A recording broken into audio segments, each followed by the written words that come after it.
श्री गुरु चरण पद्मा केवल भक्ति शर्मा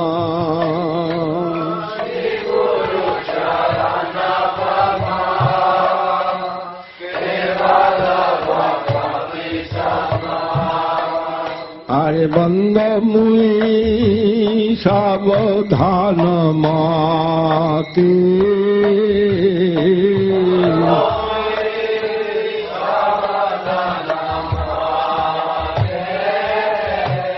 याहार प्रसादे भाई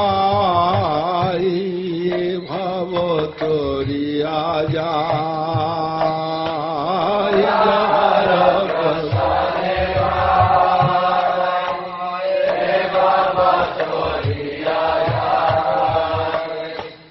कृष्ण प्राप्ति है जहाँ होइते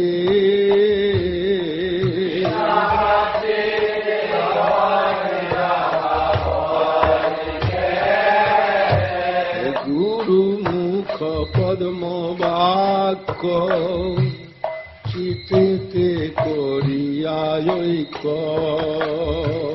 गुरु मुख पद्म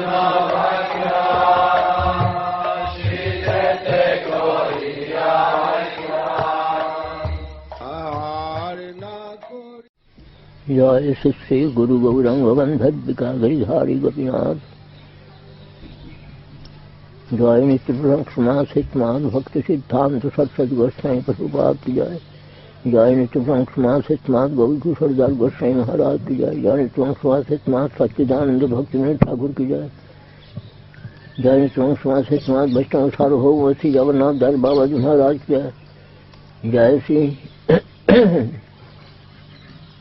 हरिनाम संकीर्तन की जाए समवेत भक्त वृंद की जाए गौर प्रेमान जाय से वृंदा देवी की जाए वृंदा देवी कुंज की जाए समवेत भक्त वृंद की जाए गौर प्रेमानंदे हरि हरि बोल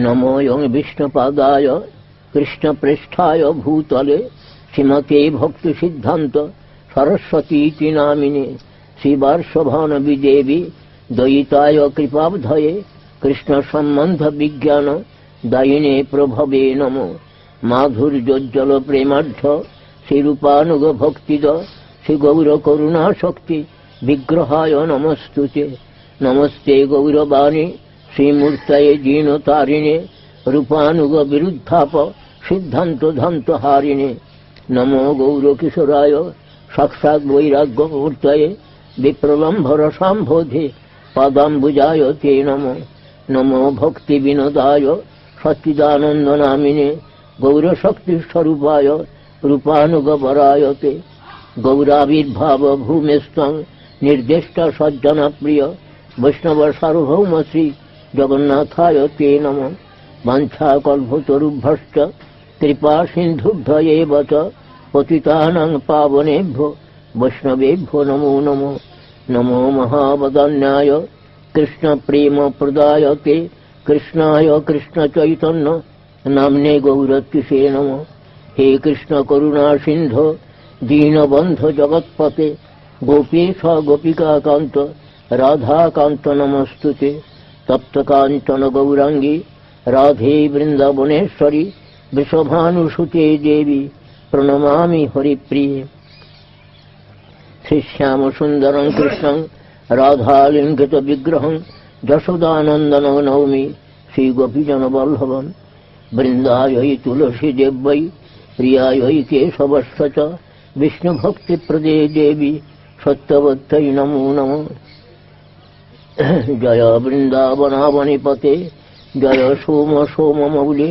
सनंदन सनातन नारदेव्य गोपीश्वर ब्रज विलासी जुगांग्रि पद्मे प्रतिंग प्रजत्नितरांग निरपाधिकांग में कात्यायनी महामाये महायोगे नदीश्वरी नंदोपसुतं देवी पतिंग कुरुते नमः जय श्री गुरु गौरंग गंधर्विका गिरिधारी गोपीनाथ जय श्री वृंदा देवी जय श्री वृंदावन धाम धमवासी भक्त वृंद सकले जगयुक्तान नाम ब्रह्म जय युक्त हूँ, नाम ब्रह्म सेवक ভক্তবৃন্দ জয় যুক্ত হন, সকলকেই যথার্থ অভিবাদন করি, সকলেই প্রসন্ন হন।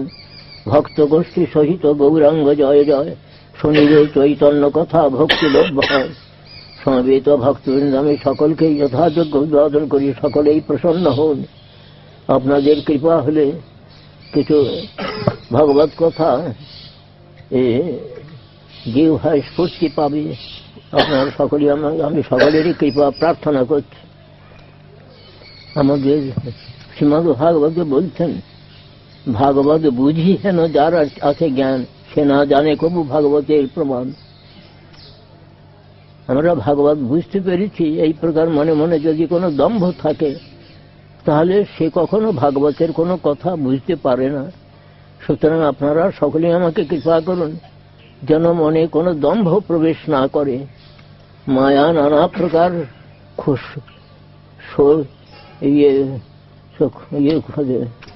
ছিদ্র খোঁজে, মায়া নানা প্রকারের ছিদ্র খুঁজে তার মধ্যে প্রবিষ্ট হয়ে নানা রকম দুর্বুদ্ধি প্রদান করে। বৈষ্ণবগণের সকল বৈষ্ণবগণের কৃপা প্রার্থনা করছি যেন আমার হৃদয়তে কোন প্রকার দম্ভ অহংকার প্রভৃতি মায়িক বিষয় যেন প্রবেশ না করে। আপনারা সকলেই কৃপা করুন। গরুড় পুরাণে শ্রী ভাগবত মাহাত্ম্য সম্বন্ধে বলছেন, অর্থয়ং ব্রহ্মসূত্রাণাং ভারতার্থ বিনির্ণয় গায়ত্রী ভাষ্য রূপসৌ বেদার্থ পরিবৃংহিত। অর্থাৎ ব্রহ্মসূত্র হল বেদান্ত, হল উপনিষদ। 11খানি উপনিষদ হল ঈশ, কেন, কঠ, প্রশ্ন, মুন্ডক, মান্ডুক্য, ঐতরীয়, তৈত্তরীয়, শ্বেতশ্বতর আর ছান্দোগ্য, বৃহদারণ্যক। এই 11 এই 11খানি উপনিষদের সার মর্ম নিয়ে ব্রহ্মসূত্র হয়েছে। এই ব্রহ্মসূত্রের তাৎপর্য গ্রন্থ হলেন শ্রীমদ্ ভাগবত। শ্রীমদ্ ভাগবতেও দ্বাদশ স্কন্ধের শেষে বলছেন, সর্ববেদান্ত সারং হি শ্রী ভাগবতমৈষ্ঠতে। সমস্ত বেদ বেদান্তের সার গ্রন্থ হলেন শ্রীমদ্ ভাগবত। অর্থয়ং ব্রহ্মসূত্রাণাং ভারতার্থ বিনির্ণয়, মহাভারতের তাৎপর্য নির্ণায়ক গ্রন্থ হলেন শ্রীমদ্ ভাগবত। আর ব্রহ্ম গায়ত্রীর ভাষ্যস্বরূপ হলেন শ্রীমদ্ ভাগবত। গায়ত্রী ব্যাখ্যা মুখেই শ্রীমদ্ ভাগবত আরম্ভ হয়েছে। ছিল যে বেদমাতা গায়ত্রী, তার ভাষ্যস্বরূপ ব্যাখ্যাস্বরূপ হলেন শ্রীমদ্ ভাগবত। আর বলছেন বেদার্থ পরিবৃংহিত, বেদের তাৎপর্য প্রকৃষ্ট রূপে বৃংহিত সম্বর্ধিত হয়েছে এই শ্রীমদ্ ভাগবত। অর্থাৎ বেদেরও তাৎপর্য গ্রন্থ শ্রীমদ্ ভাগবত, সমগ্র বেদের তাৎপর্য গ্রন্থ শ্রীমদ্ ভাগবত। আমরা গতকাল বলেছিলাম যে নিগম অর্থাৎ বেদরূপ কল্পবৃক্ষের রসময় অমৃতময় ফল হলেন শ্রীমদ্ ভাগবত। প্রথমে তৃতীয় মঙ্গলাচরণ সকল শ্লোকে বলছেন, নিগম কল্পতরোর গলিতং ফলং সুকুমুখামৃত দ্রব সংযুতং পিবত ভাগবতং রসমালয়ং মুহুরহ রসিকা ভুবি ভাবুকা। রস বিশেষ ভাবনা চতুর ভক্তবৃন্দ, আপনারা সুখমুখামৃত দ্রব সংযুত এই নিগম বেদরূপ কল্পতরুর পরিপক্ক রসময় অখণ্ড রসময় ফলস্বরূপ যে শ্রীমদ্ ভাগবত, তাকে পিবত পান করুন, এটা বলছেন। আর একটা কথা বলেন, স্কন্দ পুরাণের একটি শ্লোক যে বলছেন, মধুর মধুর মেতন মঙ্গলং মঙ্গলানাং সকল নিগম বললি সৎফলং চিৎস্বরূপম। তাতে বলছেন যে সমস্ত বেদ কল্পলতিকার চিন্ময় নিত্য ফলস্বরূপ হলেন শ্রীমদ্ ভাগবত। সুতরাং ওই ভাগবতে আবার নাম মহিমা গান করেছেন। সেই ভাগবত এবং নাম এইটি হল বেদ কল্পতরুর দুইটি ফল জানাচ্ছেন। একটি ফলকে পান করতে বলছেন আর একটি ফলকে কীর্তন করতে বলছেন। কোন ফলটাকে পান করতে বলছেন? পিবত ভাগবত রসমালয়ং। নিগম কল্পতরুর যে ভাগবত সুখমুখামৃত দ্রব্য দুটো সংযোজন ফল বললেন, একটা ফল হলো নাম, নাম, সেই নামকে কীর্তন করতে বললেন। কোনটাকে আর সুখমুখামৃত দ্রব্য সংযোজন শ্রীমদ ভাগবতম কি পান করতে বললেন? পান করতে বলতেন, রসময়, অখণ্ড রসময় ফল।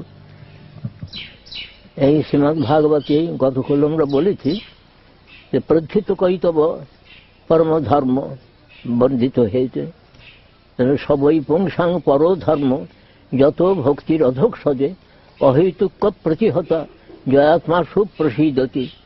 এখানে বলছেন যে শ্রীমদ্ ভাগবতে অধক সজে ভক্তি, অতীন্দ্রিয় যে ভগবান, তাহাতে সে ভক্তিটি কি প্রকার না অহৈতুকী, কোনো হেতুরহিতা নয়, হেতুরহিতা ভক্তি, কোনো হেতুমূলা নয়, হেতুরহিতা ভক্তি।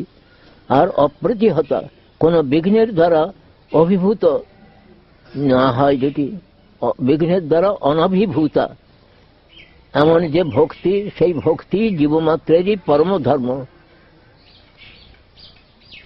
শ্রীমদ্ ভাগবত ষষ্ঠ স্কন্ধে অজামিল উপাখ্যানেতে বলা হয়েছে যে এই ভক্তিটি কি প্রকার, এটি বলে এতাবান এব লোকেস্মিন পুংসাং ধর্ম পরস্মৃত ভক্তিযোগ ভগবতী তন্নাম গ্রহণাদিভি। সেটা প্রকাশ করে বলছেন যে ইহলোকে লোকেস্মিন জীবমাত্রেরই পরমধর্ম, এইটি হল পরমধর্ম বলা হয়েছে। এতাবানে লোকেস্মিন পুংসাং ধর্ম পরস্মৃত। আর সেইটি কি না ভক্তিযোগ, ভগবানেতে ভক্তিযোগ, সেই ভক্তিটা কি প্রকার না নাম সংকীর্তন প্রধান।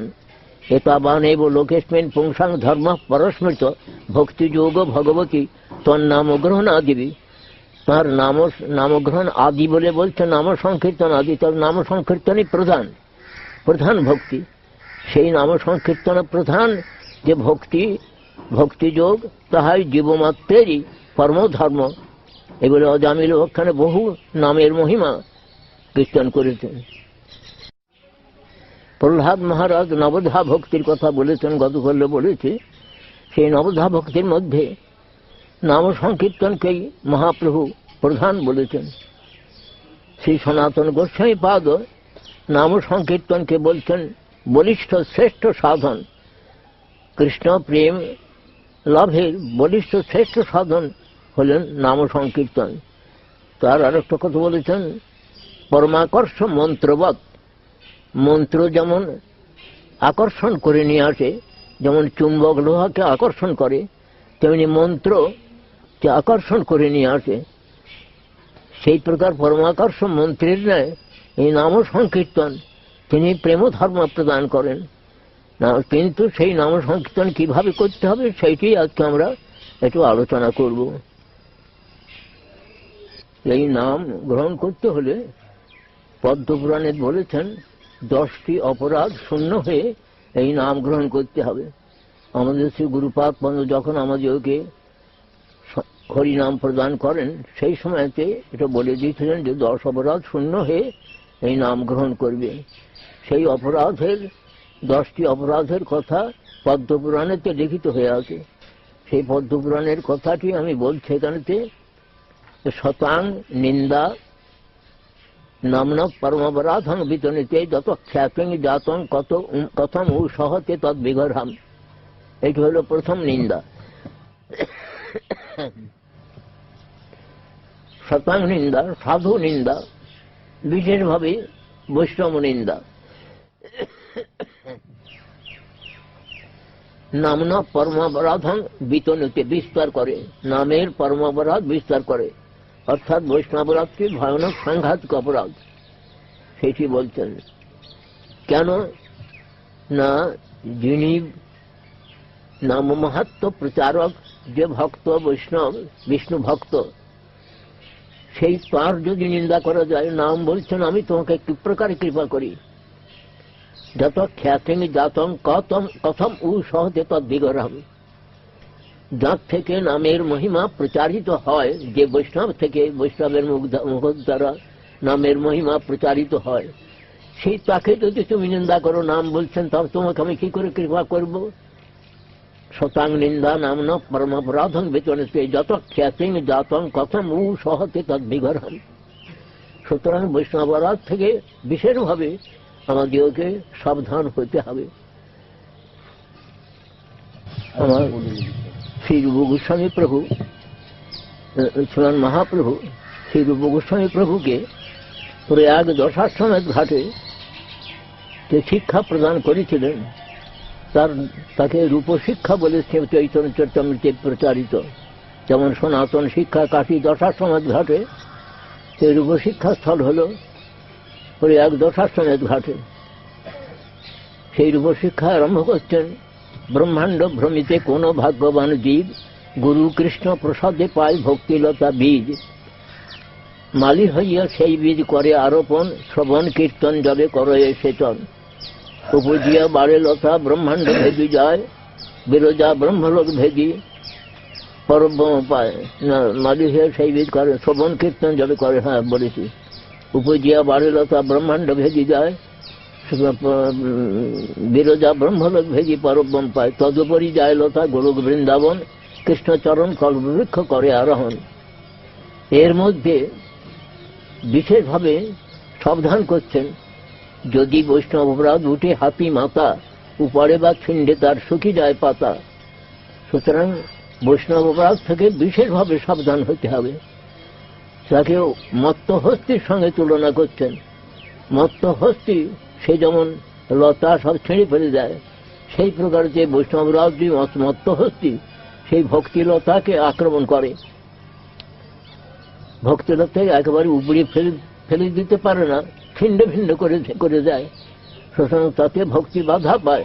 ভক্তির আত্মার নিত্যাবৃত্তি যদিও তাকে একেবারে উড়ে ফেলা যায় না, কিন্তু ওতে ভক্তিবৃত্তি স্তব্ধ করে দেয়।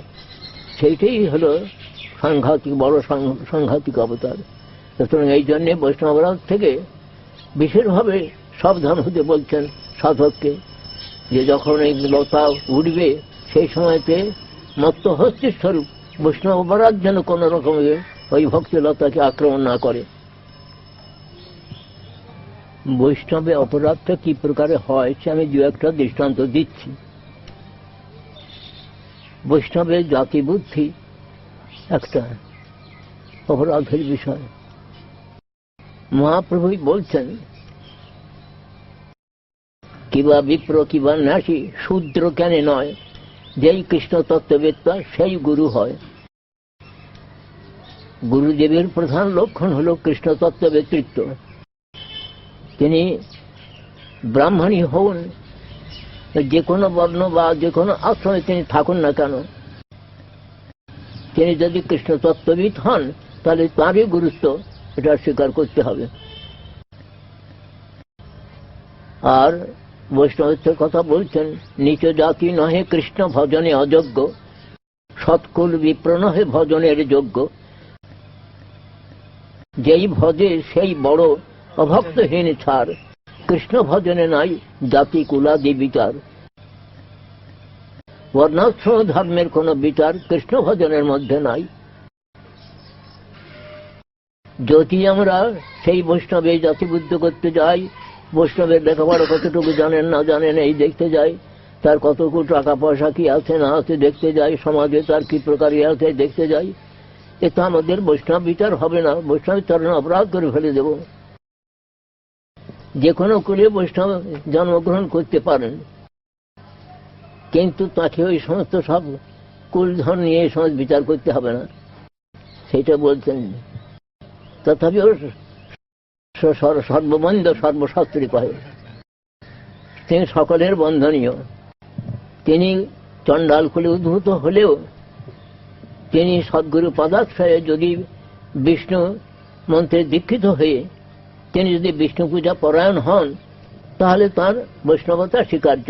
এটা শাস্ত্রেও বলছেন, গৃহীত বিষ্ণু দীক্ষাক বিষ্ণু পূজা পরোনর, বৈষ্ণব অভিহিত অভিজ্ঞই ঋতরস্মাৎ অবৈষ্ণব। তিনি শূদ্র করে উদ্ভূত হলেও তিনি যদি এই প্রকারের দীক্ষা গ্রহণ করেন, বিষ্ণু মন্ত্রের দীক্ষা গ্রহণ করে বিষ্ণু পূজা পরায়ণ হন, তবে তাকে বৈষ্ণব বলে স্বীকার করতে হবে। তিনি যেহেতু ব্রাহ্মণে তার কুলে জন্মগ্রহণ করেছেন, তার বিষ্ণু পূজায় কোনো অধিকার নাই, শালগ্রাম শিলা স্পর্শে কোনো অধিকার নাই, এ সমস্ত নানা রকম সব প্রশ্ন যারা ব্রাহ্মণেতর, যারা ব্রাহ্মণের মধ্যে মাত্র ব্রাহ্মণ প্রভৃতি আছেন, তারা সব নানা প্রকার আপত্তি উত্থাপন করেন যে কেন শূদ্র, তারা কেন শালগ্রাম স্পর্শ করবে, এই সমস্ত আপত্তি। এটা হরিভক্তি বিলাসে স্পষ্ট করে লিখেছেন সনাতন গোস্বামী, যেখানে দেখবেন যে শালগ্রাম শিলা পূজাং বিনা যে অশ্নাতি কিঞ্চন সচাণ্ডালাদি বিষ্ঠাং আকল্পং জায়তে কৃমি, যে তার অর্থ হলেই শালগ্রাম শিলা পূজা ব্যতীত যিনি কিছু যিনি গ্রহণ করেন খান, তিনি চণ্ডালাদি বিষ্ঠায় কল্পকাল পর্যন্ত কৃমিকৃত হয়ে জন্মগ্রহণ করেন। শালগ্রাম শিলা পূজাং বিনা যে অশ্নাতি কিঞ্চন সচাণ্ডালাদি বিষ্ঠাং আকল্পং জায়তে কৃমি। এখন এই শ্লোকে এবং এইরকম আরো দু একটা শ্লোক আছে, তারই টিকায় সনাতন গোস্বামী প্রভু লিখছেন যে ব্রাহ্মণেরা যে বলেন স্ত্রী শূদ্র কর সংস্পর্শ বজ্রপাত সমভাবে, সুতরাং স্ত্রী শূদ্র এবং দ্বিজবন্ধু এই সমস্ত দ্বিজাধম এই যোগকে শালগ্রাম শিলা পূজার অধিকার নাই, পূজা করতে দেবে না। কিন্তু তার এতে বলছেন সনাতন গোস্বামী ঠাকুর যে হ্যাঁ হতে পারে শূদ্র যদি এরকম স্পর্শ করে তাহলে বজ্রপাত সম হোক, কিন্তু সেই শূদ্র কুলোদ্ভূত ব্যক্তি তিনি যদি সদ্গুরু পদাশ্রয়ে বিষ্ণু মন্ত্র দীক্ষা লাভ করেন এবং বিষ্ণু পূজা পরায়ণ হন, তাহলে তাঁর শালগ্রাম স্পর্শে কোনো নিষেধ নাই, শাস্ত্রে কোনো নিষেধ নাই। আরো অনেক সমস্ত শাস্ত্রের বিচার অবলম্বন করে সনাতন গোস্বামী সেখানে প্রমাণ করেছেন। আপনারা হরিভক্তি বিলাসেতে এই শ্লোকটির টিকা কৃপাপূর্বক অনুসন্ধান করবেন। শ্রীমন মহাপ্রভু তিনি আত্মার বিচারই গ্রহণ করছেন, আমার গ্রহণের আদর্শ প্রদর্শন করছেন আত্মবিচারে। মহাপ্রভু নিজে বলছেন না হাং, অহং হলেন আত্মা, না হাং বিপ্র ন চ নরপতির না বিবৈশ্য ন শূদ্র না হাং বর্ণী ন চ গৃহপতির ন বনস্থ জ্যোতির্বা কিন্তু প্রজ্ঞান নিখিল পরমানন্দ পূর্ণামৃতাব্ধের গোপীভর্তুৎপদ কমলের দাস দাসানুদাস। জীবাত্মার স্বরূপের পরিচয় এই, তিনি গোপীভর্তা গোপীরমন শ্রীকৃষ্ণ গোপীনাথ, তাঁর দাসের দাসের দাসের দাস। যতদিন পর্যন্ত তার এই প্রকার অনুভূতিটা না হয়, আত্মার তত্ত্বজ্ঞান এই প্রকারে অনুভব না করতে পারে জীব, ততক্ষণ পর্যন্ত তার অন্য রকমের বিচার হতে পারে। কিন্তু যখন জীবের স্বরূপের বিচার এসে যায় যে আমি অর্থাৎ আত্মা ব্রাহ্মণ নয়, ক্ষত্রিয় নয়, বৈশ্য নয়, শূদ্র নয়, আত্মা ব্রহ্মচারী নয়, গৃহস্থ নয়, বানপ্রস্থ নয়, সন্ন্যাসী নয়, আত্মা কে না গোপীনাথ শ্রীকৃষ্ণের দাসের দাসের দাস। আমি কি সর্বনাশ করেছি, আমি সেই কৃষ্ণ পাতমা ভুলে গিয়ে আমি কি করেছি। যখন তার এই প্রকার অনুতাপ আসে, সেই অনুতাপেতে যখন তার সেই অনুতাপেতে তার সমস্ত সে সব শুদ্ধ হয়ে যায়, তার আর অশুদ্ধতা থাকে না। যখন জীবের অনুতাপ আসে, মহাপ্রভু সনাতন গোস্বামীকে বলছেন জীবের স্বরূপ হয় কৃষ্ণের নিত্যদাস, কৃষ্ণের তটস্থা শক্তি ভেদাভেদ প্রকাশ। জীবের স্বরূপ বিচার যখন জীবের মনের মধ্যে আসে এবং তার জন্য তার অনুতাপ আসে, কেন বা ভজিন মায়া করে হায় হায়, এইরকম হায় হায় যখন তার মনের মধ্যে অনুতাপ আসে, তখন কৃষ্ণ দ্বারে দেন চিৎশক্তির বল, মায়া আকর্ষণ ছাড়ে হইয়া দুর্বল। এটা শ্রীমান মহাপ্রভু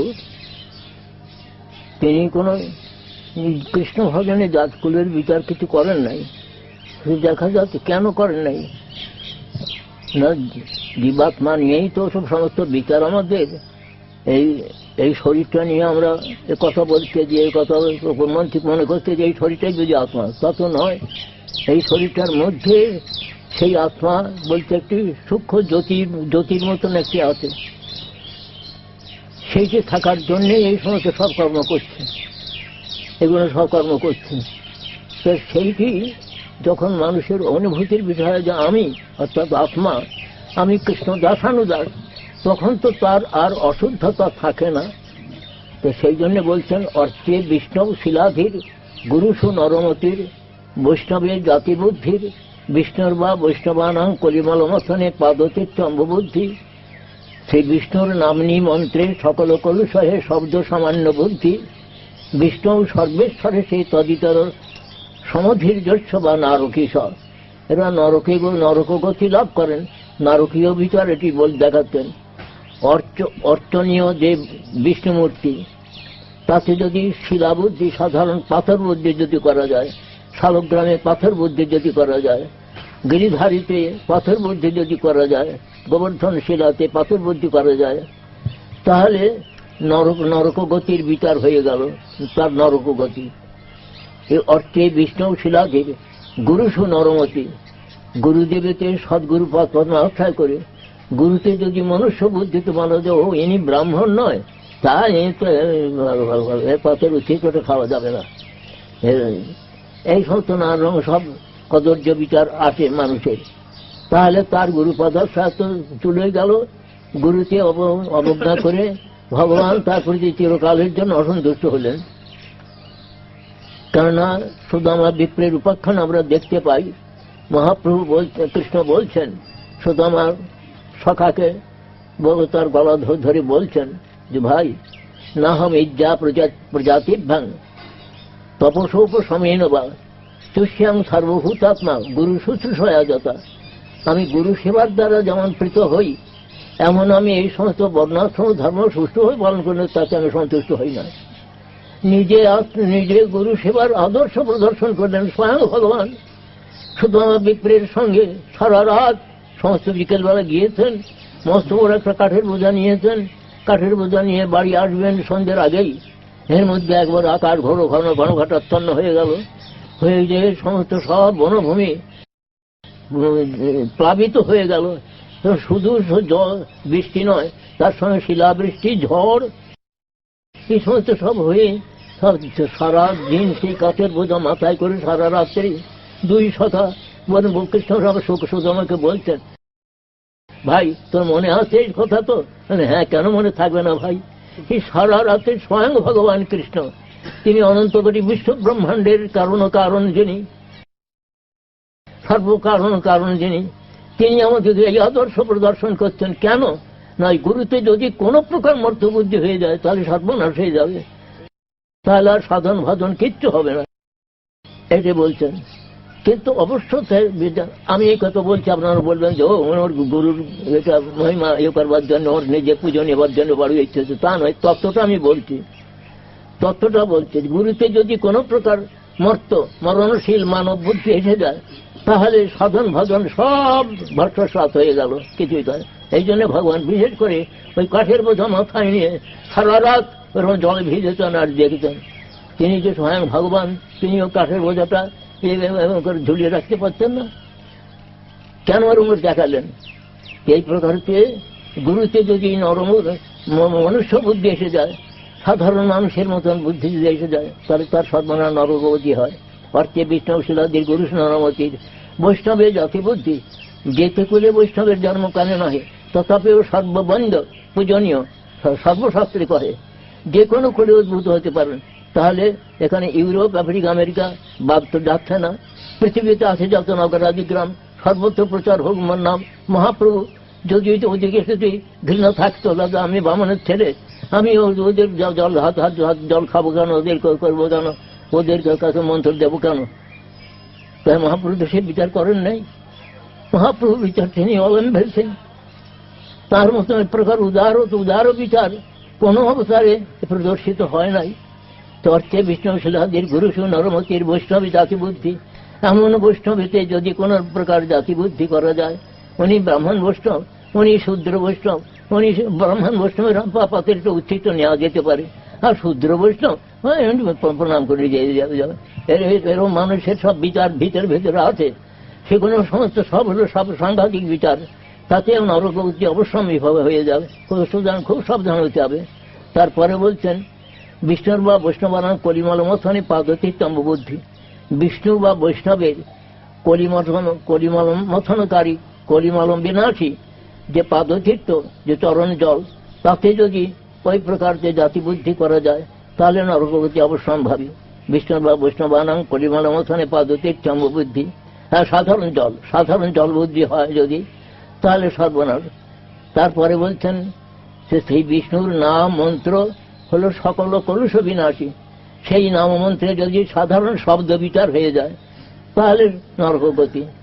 তারপর চতুর্থ লাইনে বলছেন যে বিষ্ণু সর্বেশ্বরেশে, বিষ্ণু শ্রীকৃষ্ণ তিনি সর্বেশ্বরেশ্বর। তিনি তাকে যদি অন্যান্য দেবতার সঙ্গে তাকে সমান জ্ঞান করা যায় তাহলে নরকগতি অবশ্যম্ভাবী।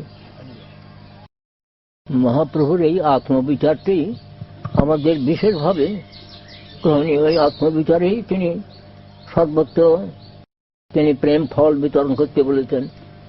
সেই আমরা চৈতন্য চরিতামৃতের আদি অষ্টম পরিচ্ছেদে বোধহয় হবে যে মহাপ্রভু প্রেম ফলের বাগান করেছেন, নিজে মালি হয়েছেন, হয়ে নবদ্বীপে প্রেম ফলের বাগান করেছেন। প্রেম ফল পাকি পড়ে মালি আস্বাদ হয়, আর তিনি মালি প্রেম ফল তিনি আস্বাদন করছেন আর বলছেন, একা মালি আমি কাহা কাহা যাব, একা বা কত ফল পাড়িয়া বিলাবো, অতএব মালি আজ্ঞা দিলা সবাকারে, যাহা তাহা প্রেম ফল দেহ যারে তারে, খাইয়া হোক লোক অজরে অমরে, সুখী হইয়া লোক মর গাহিবে কীর্তি ইত্যাদি। ভারত ভূমিতে হইল মনুষ্য জন্ম যার, জন্ম সার্থক করি করো পরোপকার। নিজে প্রেম ফল আস্বাদন করে প্রেম ফল বিতরণ করো, তাতে কোনো জাতিকুলের বিচার করতে হবে করবার কথা মহাপ্রভু বলছেন না। এই প্রকারকে বৈষ্ণব অপরাধের সম্বন্ধে বলে, যে বৈষ্ণবের সম্বন্ধে এই কথাটা বললাম কি রকম করে অপরাধ হয়, এইটা বলতে গিয়ে কটা কথা একটু বেড়ে গেল। তারপরে বলছেন, শতাং নিন্দা নামনা পরম অপরাধং বিতনতে যত খ্যাতিং জাতং কত মুখ সহজে তার বেঘরম। অর্থাৎ একটা আছে যে পরম মঙ্গলময় যে বিষ্ণু, তার নাম রূপ গুণ লীলাদি বিষ্ণুর থেকে পৃথক নয়। আর একটা অর্থ হয়েছে যে শিব একটা জায়গায় মঙ্গলময় বলা হয়েছে, মঙ্গলময় বিষ্ণুর যে নাম রূপ গুণলীলা বিষ্ণুর থেকে পৃথক নয়, এই একটা অর্থ। আর শিবাদি দেবতাকে বিষ্ণুর থেকে স্বতন্ত্র জ্ঞান করতে হবে না। কিরকম জ্ঞান করতে হবে না, শিবাদি দেবতা ব্রহ্মা শিব প্রভৃতি দেবতা তারা সকলেই কৃষ্ণ কিঙ্কর। মানে শিব আবার বৈষ্ণবানাং যথা শম্ভু, শিবের বৈষ্ণবতা অধিক রূপে বিচার করা হয়েছে। এই যে শিবস্বস্তি বিষ্ণুর গুণনামাদি সকল ধিয়া ভিন্নং পশ্যেৎ, সকল হরিনামাহিত করো। যিনি শিবকে বিষ্ণুর থেকে একটা পৃথক ঈশ্বর জ্ঞান করেন, যেমন স্মার্তেরা তারা পঞ্চপাশকী, পাঁচজন দেবতাকে তারা পরমেশ্বর বলেন। সূর্য পরমেশ্বর, গণেশ পরমেশ্বর, শিব পরমেশ্বর, শক্তি পরমেশ্বর, বিষ্ণু পরমেশ্বর। কিন্তু আমাদের বলা হয় যে বিষ্ণুই পরাত্মার বস্তু। যারা বিষ্ণুকে অন্য দেবতার সঙ্গে সমান জ্ঞান করবে তারা পাষণ্ডী হয়ে যাবে, একথা বলছেন। হরিরেব সদারাধ্য সর্বদেবের সরেশ্বর ইতরে ব্রহ্মরুদ্রাদ্যা নাবজ্ঞা কদাচন। হরি নিত্যারাধ্য, কিন্তু ব্রহ্মরুদ্র দেবতা তাঁরই সেবক হয়ে তাঁরই কৈঙ্কর্য করতেন, সুতরাং তাঁদেরও কখনো অবজ্ঞা করতে হবে না। কিন্তু যস্ত নারায়ণং দেবং ব্রহ্মরুদ্রাদি দৈবতই সমত্বে নৈব বিক্ষেত স্বপাষণ্ডী ভাবে ধ্রুবং। কিন্তু নারায়ণের সঙ্গে ব্রহ্মরুদ্রাদি দেবতাকে যদি এক সিংহাসনে একমত বিচার করা যায় তাহলে তাকে পাষণ্ডী হতে হবে। তাকে কিছু ব্রহ্মা রুদ্রাদি তারা কৃষ্ণের কিঙ্কর, এই বিচারেতে কোনো দোষ হবে না, তারা কৃষ্ণ কিঙ্কর, কৃষ্ণ সেবক। তারপরে হয়েছে গুরুর অবজ্ঞা শ্রুতিশাস্ত্র নিন্দনম তথার্থবাদ হরিনামনি কল্পনাম। গুরুর অবজ্ঞা, গুরু অবজ্ঞার কথা আমাদের অনেক বলা হয়ে গেল। গুরুপাদ পদ্মকে সাধারণ মরণশীল মানব বুদ্ধি করতে হবে না। তিনি কি প্রকার তো আপনারা সকলেই জানেন, আমি একটু মনে করিয়ে দিচ্ছি। যেমন বিশ্বনাথ চক্রবর্তী ঠাকুর তিনি গুরুবস্থাকে বলছেন যে সাক্ষাৎ ধরিত্বেন সমস্ত শাস্ত্রের উক্ত তথা ভাবতে বসাদ্ভি, কিন্তু প্রভুর প্রিয় বতস্য বন্দে গুরু শ্রীচরণ অরবিন্দম। যে গুরুদেবকে সাক্ষাৎ ভগবান, অবতার নয়, স্বয়ং অবতারী, স্বয়ং ভগবান ব্রজেন্দ্র নন্দন, সেই কৃষ্ণই যন্ত্র বিষয় বিগ্রহ কৃষ্ণই, তিনি গুরুরূপে অবতীর্ণ হন। কিভাবেতে না, কৃষ্ণ হলেন বিষয় বিগ্রহ, সেই বিষয় বিগ্রহ কৃষ্ণই আজ আশ্রয় বিগ্রহ ভক্তরূপ ধারণ করে তিনি অবতীর্ণ হয়েছেন আমাকে নিজে আচরণ করে শিক্ষা দেওয়ার জন্য। শ্রী বিগ্রহারাধন নিত্য নানা শৃঙ্গারতন মন্দির মার্জনাদৌ যুক্তর্ষ ভক্তাংশ নির্জন যত বন্দে গুরু শ্রীচরণ অরবিন্দ ইত্যাদি নিজে আচরণ করে জীবকে শিক্ষা দিচ্ছেন গুরুদেব। সুতরাং তিনি সেই গুরু, আমার গুরু চিন্তা করবেন, শিষ্য এবার চিন্তা করবেন যে সাক্ষাৎ ব্রজেন্দ্রনন্দন কৃষ্ণ, ভগবান অবতারী কৃষ্ণ, তিনি আমার গুরুরূপ ধারণ করে আমার সম্মুখে বসে আছেন। আমরা গুরুদেবকে প্রণাম করি, প্রভুপাদকে প্রণাম করি। শ্রী গৌর করুণা শক্তি বিগ্রহায় নমস্তুতে, শ্রী গৌরের করুণা শক্তি আজ গুরুরূপে বিগ্রহ ধারণ করেছেন, মূর্ত হয়েছেন গুরুরূপে। এই হল সুতরাং কোন প্রকারের যেন সেই গুরুতে আমাদের মর্ত বুদ্ধি না এসে যায়। আমরা যেন বলি সেব্য ভগবান আর সেবক ভগবান। গুরুদেব হলেন সেবক ভগবান। গুরুর অবজ্ঞা শ্রুতিশাস্ত্র নিন্দনম। শ্রুতিশাস্ত্র যে নাম মাহাত্ম সূচক যে সমস্ত শাস্ত্র আছে তাকে অনাদর করতে নিষেধ করে দিচ্ছেন, শ্রুতিশাস্ত্র নিন্দনম। আর অর্থবাদ, হ্যাঁ, শ্রুতি শ্রুতি হলেন বেদাদি শাস্ত্র, বেদ উপনিষদ প্রভৃতি। অবজ্ঞাটা একটু না বলে দিলে, অবজ্ঞা যদি কোনো অনাদর করা যায়। একটা আমার প্রশ্ন হয়ে গেল যে সাধুগুরু শাস্ত্রের মধ্যে শাস্ত্রটাই হচ্ছে একমাত্র যে পতন হয় না, মানে ভুল ভ্রান্তি হয় না, তিনটে ইয়ের মধ্যে গুরুদেব নাম মাহাত্ম লিখেছেন, সেখানেতে শ্রুতিবিদ্যার সংবাদের সমস্ত নাম মাহাত্ম লেখা আছে। সেই সমস্ত শাস্ত্র অনাদর না করা, তাহলে নামের চরণ অপরাধ হয়ে যায়। হ্যাঁ, আর কিছু বলবেন না।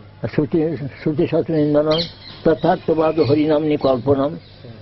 অর্থবাদ মানে নামের মহিমাকে অতিস্তুতি জ্ঞান করা, নামের মহিমা অতিস্তুতি জ্ঞান করা। যে এক কৃষ্ণ নামে কেউ বললেন যে এক কৃষ্ণ নামে যত পাপ হরে, পাপের কি সাধ্য আছে তত পাপ করে। নাম শ্রীনাথ কৃষ্ণ, হ্যাঁ তাকে হতে পারে। নাম সর্বশক্তিমান, তিনি সব করতে পারেন। সে নাম একটা সাধারণ নামের মতন নয়। এটা মানুষ বুঝতে ভুল করে নামকে একটা অনাদর সূচক একটা এ করে। যেমন অনেকের মধ্যে দেখতে পাই, প্রায় বেটা ছেলেরও প্রায় হরিনামের মালা হাতে হাতে করছে, অন্য চিন্তা করছে, অন্য কথা বলতে এরকম নাম করছে। তারপরে বলছে এত নাম করলাম তো নামে কিছু হলো না, নামই তো হলো না। যার নাম করব তার তো একটা স্মরণ দরকার। এই জন্য মহাপ্রভু বললেন মনে চিন্ত কৃষ্ণ মাতা, মুখে বলো হরি। মনেও তো চিন্তা করতে হবে, কৃষ্ণের নাম করছে আমি, কৃষ্ণ চিন্তা করতে হবে, তো মুখে হরি বলতে হবে। শুধু হরি হরি বললাম আর মুখে নাম মনে নাম চিন্তা করলাম, তাহলে শুদ্ধ নাম কি করে হবে? তারপরে কিছু হলো না বলে তখন নামের যত দোষ। নামটা যেন কিছু নয়, একটা আগে মঞ্জরি ভজন নেওয়ার জন্য বড় ব্যস্ততা, নামেতে অনুরাগ হলো না। মঞ্জরি ভজনে কি করে অনুরাগ হবে? তখন এই মঞ্জরিকে দেখতে হবে একটা প্রাকৃত স্ত্রীলোক, এসব সর্বনাশ হয়ে যাবে, হয় অকাল থেকে সর্বনাশ। অনন্ত দেব তার অনন্ত বদনে নামের মাহাত্ম্য বর্ণন করে শেষ করতে পারেন না। আর সেই নামের মাহাত্ম্যে যে সামান্য একটু বলা যায়, এক কৃষ্ণ নামে যত পাপ করে, পাপের কি সাধ্য হয় তত পাপ করে। আমরা ওটা বিশ্বাস করতে পারলাম না করে একটা নামের চরণ অপরাধ করে বসলাম। নাম সবই সর্বশক্তিমান, যে নাম কৃষ্ণ তার নামেতে সর্বশক্তি দিয়েছেন। সর্বশক্তি মান তিনি আমাদের সিদ্ধি দান করতে পারেন। ইহা হইতে মহাপ্রভু বলছেন, ইহা হইতে সর্বসিদ্ধি হইবে সবার, সর্বক্ষণ বলো এতে বীজ নাহি আর। কি ভজনে, কি শয়নে, কি বা জাগরণে, অহর্নিশে চিন্ত কৃষ্ণ বলহ বদনে, অহর্নিশে চিন্ত কৃষ্ণ বলহ বদনে। যথার্থবাদ হরিনামনি কল্পনাম। হরিনামেতে কাল্পনিক অর্থ করা। এক সময়তে বল্লভ ভট্ট তিনি মহাপ্রভুর কাছে বলছেন, আমি হরিনামের একটু অর্থ করেছি। তো মহাপ্রভু বলছেন, কৃষ্ণ নামের বহু অর্থ নাহি মানি, শ্যাম সুন্দর যশোদানন্দন এই মাত্র জানি। অন্যরকম অর্থ মহাপ্রভু সেখানে যে করছেন না, সেখানে বলছেন আমি জানি যে কৃষ্ণ তিনি শ্যাম সুন্দর যশোদানন্দন, আমি এই মাত্র জানি, অন্য অর্থ আমি স্বীকার করি না। আরো অনেক বলেন যেটা কাল্পনিক, নানা রকম কাল্পনিক অর্থ করেন, আর বলেন যে সব কল্পনা প্রসিত। যারা মায়াবাদী তারা তো নাম রূপ গুণ লীলা সব স্বীকার করেন না, এই প্রকারের অবস্থা। তো তথার্থবাদী হরিনামিনী কল্পনম। তারপরে পরবর্তী হল নামন বলা যশাহী পাপবুদ্ধির নববিদ্যা যথেষ্ট জমের হি শুদ্ধি। নাম বলে পাপাচরণ। আমি দিনের বেলায় পাপ করব, রাত্রিবেলা নাম করে শোধ দেব, বা রাত্রিবেলা পাপ করব, দিনের বেলা নাম করে শোধ দেব, একে বলে নাম বলে পাপাচরণ। তো এই প্রকার এটা হলো অপরাধের মধ্যে। নামন বলা যশাহীর নামন বলা যশী পাপ নবিদ্যতে তার জম নিয়ম আসন প্রাণায়াম এ সমস্ত দ্বারা তার শুদ্ধি কখনো হয় না। নাম বলে পাপাচরণ, এটা অপরাধের মধ্যে, বিশেষ অপরাধের মধ্যে। তারপরে বলছেন ধর্মব্রত ত্যাগাদি সর্বক্রিয় শুভক্রিয়ার সাম্য, এই যে সমান জ্ঞান করা, এটা হলো প্রমাদ অপরাধ। ধর্মব্রত ত্যাগভূতাদি সর্বশুভক্রিয়ার সাম্যমপি প্রমাদ, এটা প্রমাদ, অনবধানতা দোষ, নামের মহিমাতে অনবধানতা দোষ এসে যাচ্ছে। নাম সংকীর্তন হলেন সংকীর্তন যোগ্য সর্বযোগ্য সার। অন্য কোন যজ্ঞের সহিত, অন্য কোন উৎসবের সহিত কর্ম জ্ঞান আদি যোগের যারা যে সমস্ত উৎসবাদী হয় তার সঙ্গে নামকে কখনো সমান জ্ঞান করতে হবে না। আর একটা আছে অশ্রদ্ধান, যারা শ্রদ্ধাহীন ব্যক্তি, অশ্রদ্ধানে বিমুখে পশ্চিন্নতি, কৃষ্ণ বিমুখ, শ্রদ্ধা নাই, তার নাম মাহাত্ম্য কিছু শুনতে চাচ্ছে না। সে বড় লোকের ছেলে, তাকে যদি শিষ্য করা যায় তাহলে কিছু তার কাছে অর্থ টর্থ পাওয়া যাবে। এই সময় তাকে যদি শিষ্য করা যায় তাহলে গুরুর পক্ষে সেটা অপরাধ, অত্যন্ত অপরাধের বিষয়। ধর্ম অশ্রদ্ধানে বিমুখে পশ্চিন্নতি যষ্টোপদেশ সকল কি শিবনাম অপরাধ, এই প্রকার আছে। আর এইটি হল নবম অপরাধ, হলো এইটি যে নাম তো সকলকেই দিতে হবে, কিন্তু মহাপ্রভু বলছেন যারা দেখো তারে কহ কৃষ্ণ উপদেশ, আমার আজ্ঞায় গুরু হইয়া তারও এই দেশ। তাকে কৃষ্ণ নাম কেন দিচ্ছে, কৃষ্ণের নামটি কি, এ সমস্ত উপদেশ করে তাকে কৃষ্ণ নাম দিতে হবে।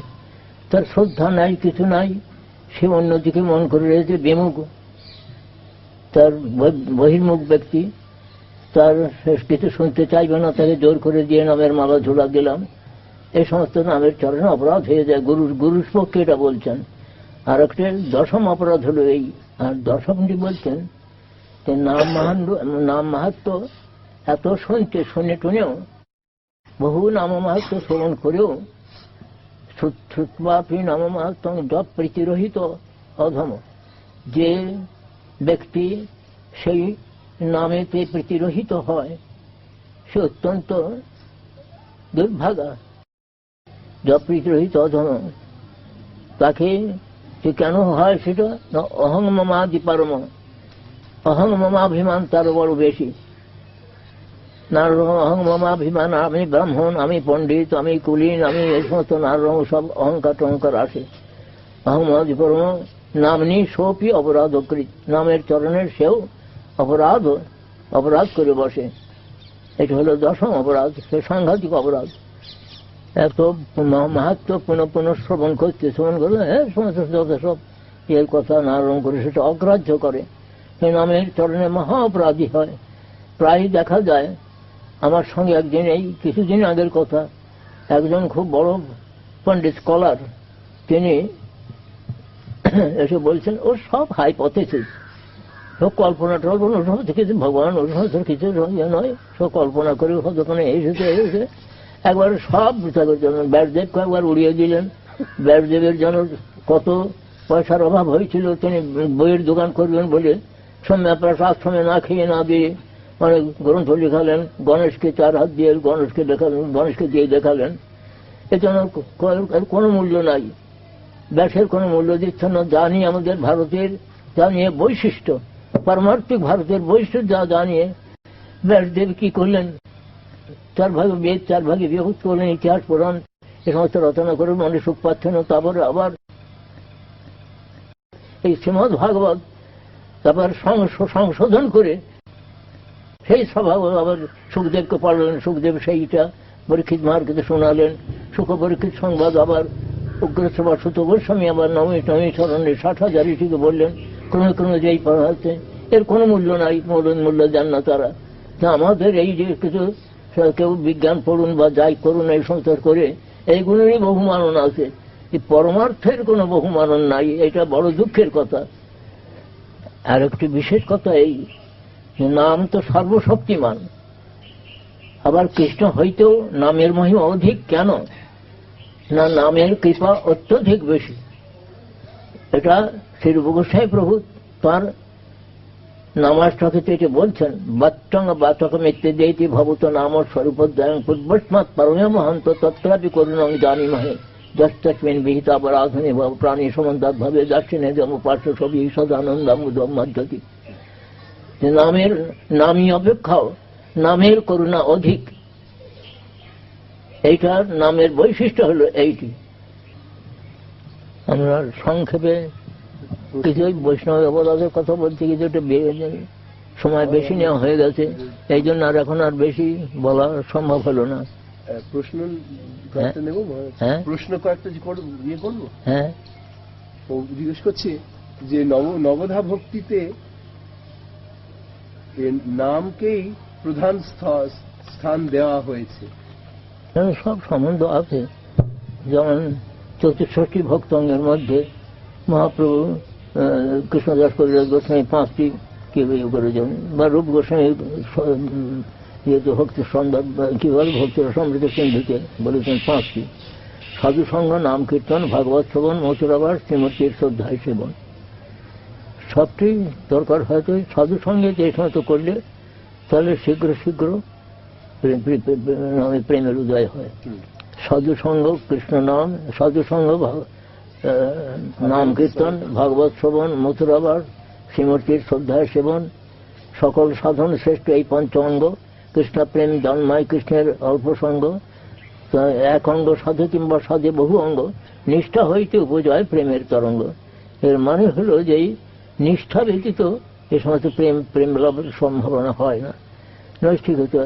তবে শ্রবণেরও দরকার রয়েছে, কীর্তন তো দরকারই আছে, কীর্তনের প্রাধান্য আছে।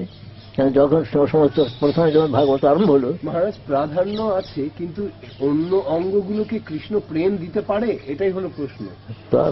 এক অঙ্গ সাধু কিংবা সাধে বহু অঙ্গ, কৃষ্ণ জন্মায় 5 অল্প সঙ্গ, অল্প সঙ্গে দুরূহ অদ্ভুত বীর্য সম্পন্ন বলছেন লক্ষ্মীনাথ ঠাকুর, কিন্তু সব নিষ্ঠার উপরেতে সেটা ইয়ে করে।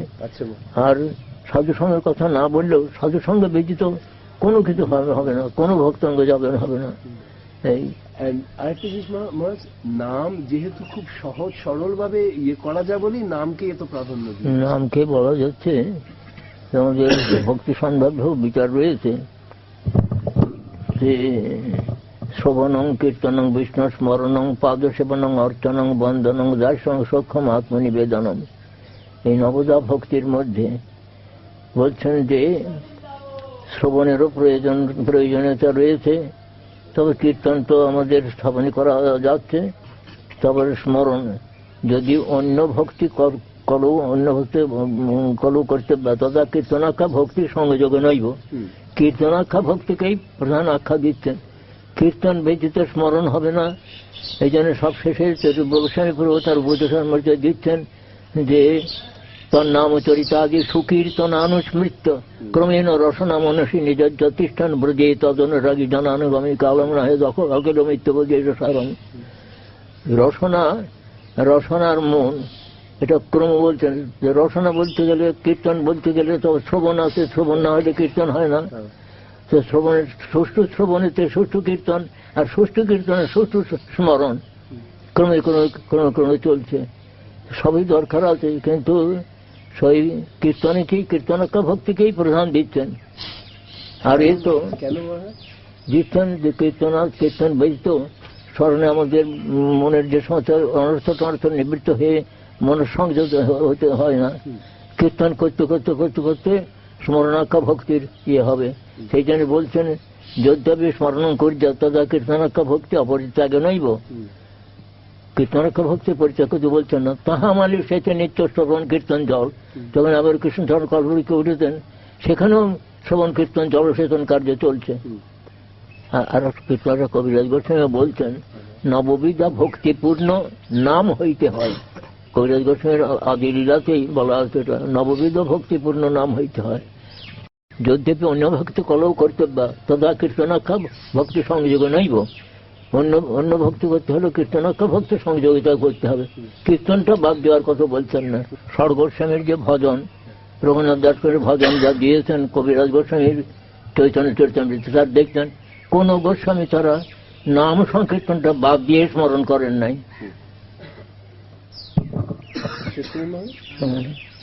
गौर प्रेमानंदे हरि हरि बोल। जय विष्णुपाद परमहंस परिव्राजकाचार्य अष्टोत्तर शत श्री श्रीमद भक्ति प्रमोद पुरी महाराज की जय सच्चिनंदन सुरमुनि बंदन भवभय खंडन जय जय सच्चिनंदन सुरमुनि बंदन भवभय खंडन जय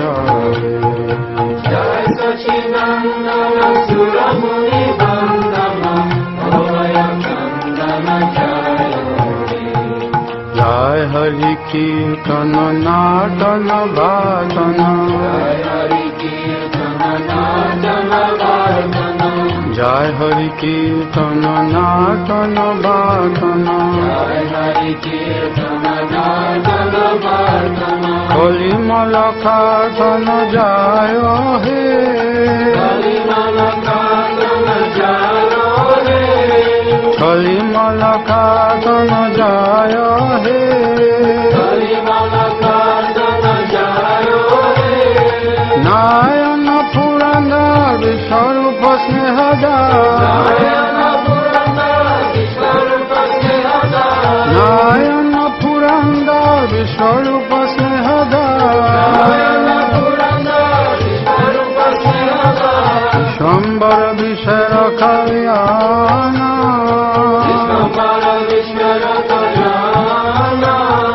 विश्वम्बर विषय कल्याणा